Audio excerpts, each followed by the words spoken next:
Muy buenas tardes. El día de hoy vamos a ver el desarrollo del sistema cardiovascular. Primero vamos a ver un poco el tema de hematopoiesis fetal. En el cuerpo humano, aproximadamente un 7% del peso corporal es sangre, y los principales órganos hematopoyéticos van a cambiar dependiendo de que si es que estamos hablando de un individuo adulto o de un feto.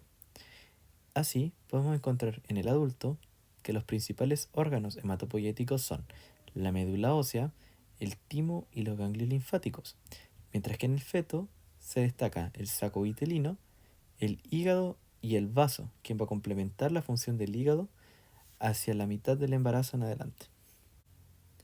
En el embarazo, en un principio, será el saco vitelino el encargado de formar la sangre. Posteriormente, este será relevado por el hígado, como se ve en la imagen de abajo. Una vez que se forma la médula ósea, o en la medida que se va formando la médula ósea, empiezan a aparecer eritroblastos, los cuales, a diferencia de los eritrocitos maduros del adulto, presentan un núcleo y además tienen una función disminuida. Son mucho más ineficientes que los eritrocitos maduros. Ahora bien, hablando un poco más con respecto al desarrollo de este sistema circulatorio, podemos mencionar que en la esplagnopleura y en el pedículo de fijación del saco vitelino, como está marcado acá en la imagen, comienzan a modificarse los tejidos y en el mesodermo empiezan a aparecer células hematopoyéticas que son capaces de formar eritroblastos. Estos eritroblastos, como células hematopoyéticas primitivas, se van a organizar alrededor de islotes vasculares, los cuales son como nidos de eritroblastos, y alrededor de esto empiezan a formarse cubiertas. Estas cubiertas posteriormente darán origen a los endotelios de los vasos sanguíneos. Entonces, en otras palabras, a partir de la presencia de sangre se van a formar vasos, endotelios, a su alrededor. Y en paralelo se van a ver dos procesos que están ocurriendo, la vasculogénesis y la angiogénesis. La vasculogénesis, como se ve arribita en la imagen, es el proceso en el cual se crean vasos a partir de islotes vasculares, mientras que la angiogénesis, como aparece ahí al medio de la figura, es la formación de vasos a partir de vasos que ya existen. También existe una combinación de estas que es la vasculogénesis más angiogénesis. Ahora hablando un poquito más también sobre el desarrollo cardiovascular, podemos mencionar que en el disco germinativo, por sobre el saco vitelino, es decir, en el sector ventral, empieza a aparecer un racimo por sobre el embrión. Esta zona es la zona cardiogénica, y por los lados de esto van a quedar dos racimos que forman una suerte de herradura por sobre el embrión. Y es aquí donde empieza todo el proceso de formación del corazón. En esta imagen que dejé acá se puede apreciar desde distintos planos esta estructura que estamos mencionando. Y bueno, al día 18, post fecundación, esta zona, esta estructura se va a plegar hacia adentro. Y cuando se pliega este mesoderma cardiogénico en ambos lados, se va a dar origen a los tubos endocárdicos primordiales, los cuales se van a unir para formar el tubo cardíaco.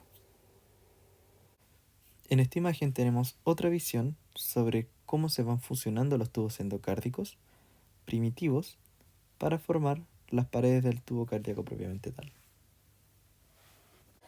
Es necesario destacar que cuando se fusionan estas estructuras forman un corazón ditubular, con una especie de manguera. Cuando esto ocurre, los tubos van a seguir creciendo y no van a tener espacio para seguir haciéndolo. Por lo tanto, van a tener que adoptar distintas formas. Al principio van a tener que adoptar una forma de S y posteriormente de un triángulo hacia anterior, como una especie de V. Y todo eso va a ocurrir a la altura del mentón. Tras este proceso, entonces nos va a quedar un corazón en el cual van a llegar tres pares de venas. Las venas vitelinas, que van a llevar sangre no oxigenada, las umbilicales, que llevan sangre oxigenada, y también venas cardinales, las cuales van a llevar sangre no oxigenada al cuerpo del embrión hacia esta estructura. Durante este desarrollo cardiovascular, el corazón se va a plegar con cierta lateralidad, y a nivel de nodo van a haber flagelos que forman un gradiente de concentración de morfógenos que harán que hacia un lado haya una mayor concentración mientras que disminuye hacia el otro.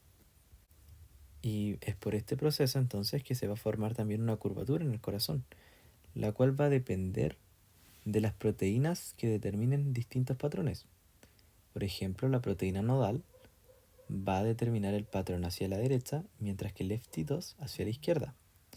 Y dentro del tubo cardíaco también están los factores de transcripción, HANT1 y HANT2. Cuando se inicia el incurvamiento, HANT1 va a restringir al futuro ventrículo izquierdo, mientras que HANT2 al derecho. Y sin estas proteínas, sin estos morfógenos, entonces el tubo no se va a incurvar y los ventrículos tampoco se formarán bien. Ya para el día 23 empiezan a aparecer los latidos cardíacos. Estos inicialmente van a ser asincrónicos debido a que existe sangre que está pasando de atrio a ventrículo en este tubo. La sangre empieza a concentrarse en el divertículo y también se empiezan a observar grandes vasos distribuidos por el cuerpo. Ese mismo día se puede evidenciar un cambio de coloración de la piel, de color gris a un color piel, como se ve en la imagen de abajo. Esto debido a que la sangre comienza a redistribuirse por el cuerpo, es decir, por la dermis, y también por el cordón umbilical. Ahora, entrando un poco más en lo que es la formación interna del corazón, es necesario mencionar que las hormonillas endocárdicas, lo cual está en color celeste en la estructura de abajo, son dos, una ventral y una dorsal, las cuales se van a unir para formar un eje central en el corazón.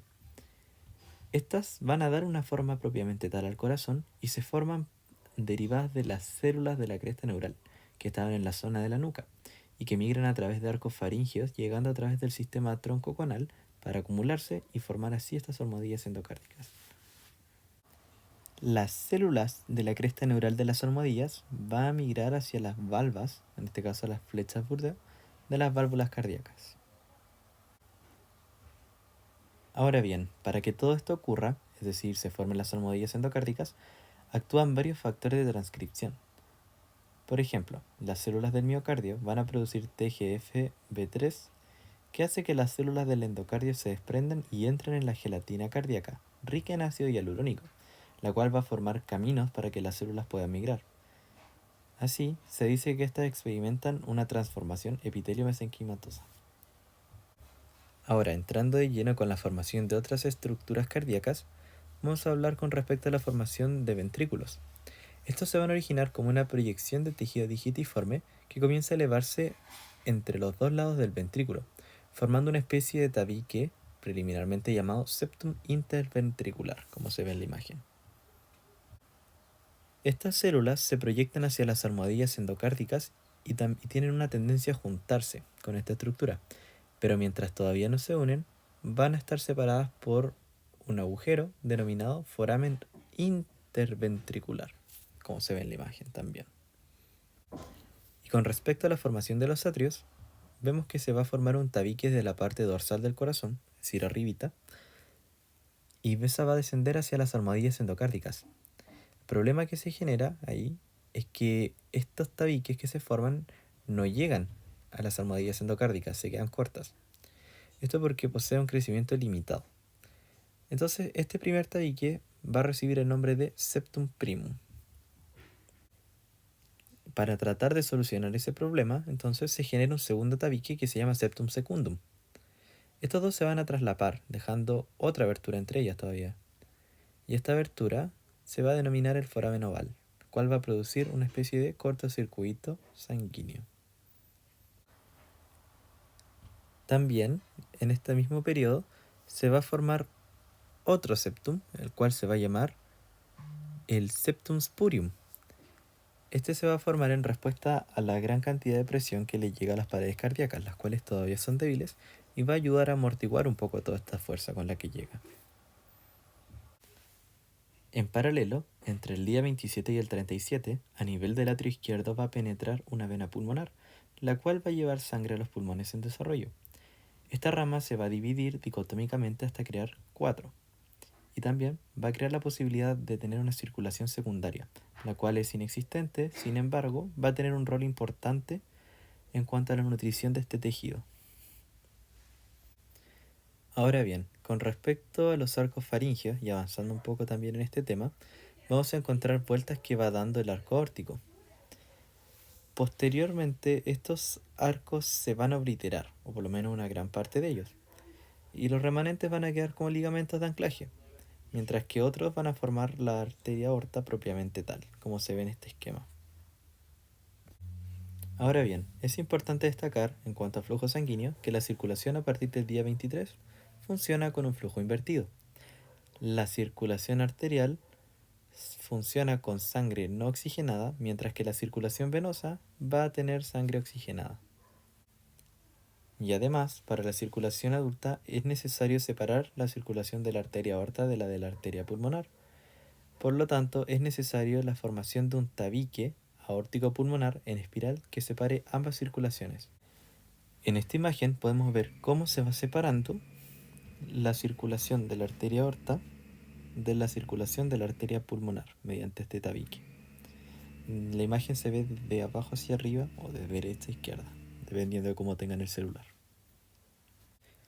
Y bueno, en paralelo a la formación del hígado, el cual también tiene una función hematopoyética, transitoriamente va a quedar en la zona media un gran conducto venoso que se va a comunicar directamente con el cordón umbilical. Es necesario destacar que la circulación de la madre y del feto se encuentran separadas, pero que sin embargo se reúnen en la placenta para realizar este intercambio gaseoso y de nutrientes. Y es así como nos va quedando el flujo de sangre previo al nacimiento. Van a haber lugares donde se produce una mezcla de sangre, por ejemplo en el hígado, esta se verá en los sinusoides hepáticos. La vena cava inferior va a existir una mezcla con la sangre de la mitad inferior del cuerpo. En el atrio derecho va a existir una mezcla de sangre con la vena cava superior. En el atrio izquierdo con la de las venas pulmonares. Y en la aorta va a existir una mezcla en la desembocadura del ductus arterioso con sangre que viene de la cabeza. En esta imagen podemos ver un poco sobre cómo es la circulación antes del nacimiento. Podemos ver el rol de la placenta y la comunicación que ésta tiene con el hígado. Y ya para el nacimiento, entonces, tenemos bastantes diferencias. Por ejemplo, la comunicación del hígado con la placenta se oblitera, y esto da origen al ligamento redondo. Asimismo también, el septum primum y el septum secundum, que estaban separados en un principio y que generaba una especie de soplo, a nivel que el bebé nace, se oblitera también. Este proceso ocurre principalmente porque se invierte gran parte de la circulación, lo cual provoca un gradiente de fuerza. Y también debido a que los pulmones liberan ese líquido amniótico y se desplaza de golpe todo ese volumen, va a ser otro flujo, los cuales se van a encontrar, estos dos que mencionamos anteriormente, se van a encontrar en el corazón y van a hacer que estos septum, y debido a la presencia de oxígeno, empiecen a pegarse y también se empiezan a fusionar. Entonces, este proceso, que dura aproximadamente 2 semanas, termina cerrando, se termina obliterando estos dos septum. Y eso sería todo por ahora. Muchas gracias por su atención y espero que les vaya muy bien en todas sus evaluaciones. Hasta luego.